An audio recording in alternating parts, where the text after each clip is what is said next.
নমস্কার, বাঙালি মেয়ের ঘরকন্নার আরও একটি নতুন ব্লগে তোমাদের সবাইকে স্বাগত জানিয়ে আমি আজকের ব্লগটি শুরু করছি। তো আজকে হচ্ছে শিবরাত্রি, তাই আজকে তোমাদের কাছে শিবরাত্রির ব্লগ নিয়ে উপস্থিত হলাম। তো তোমরা দেখতে থাকো প্রথম থেকে শেষ পর্যন্ত।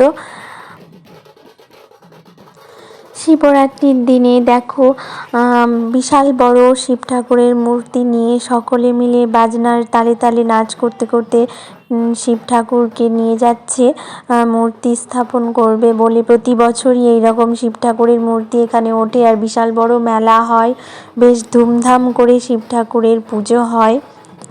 তো এখানে তোমাদের দাদা ভাই আসার পথে ভিডিওটা করেছিল।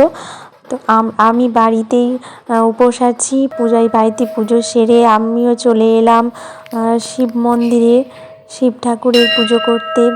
দেখো তোমাদের দাদা ভাইও উপোস আছে, আমরা দুজনেই ভালোভাবে বাবা ভোলেনাথের পুজো দেব এখানে এসে।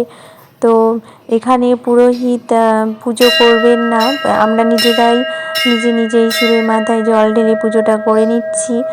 তো আরও একটা মন্দির রয়েছে, সেখানে পুরোহিত মশাই পুজো করছেন, কিন্তু সেখানে প্রচুর ভিড়। ভালোভাবে শিবের মাথায় জল টল ঢেলে ঘি মাখিয়ে ঘি মধু দুধ দিয়ে স্নান করিয়ে এভাবে ওখানে ভালোভাবে পুজোটা করতে পারবো না বলে এখানে আগে পুজোটা সেরে নিচ্ছি।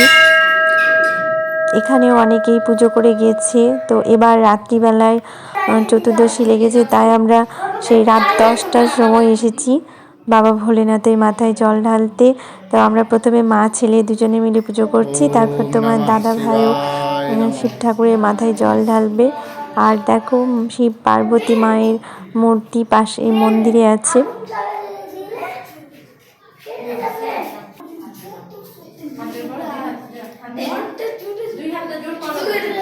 দাও বাবা শ্রেয়ান।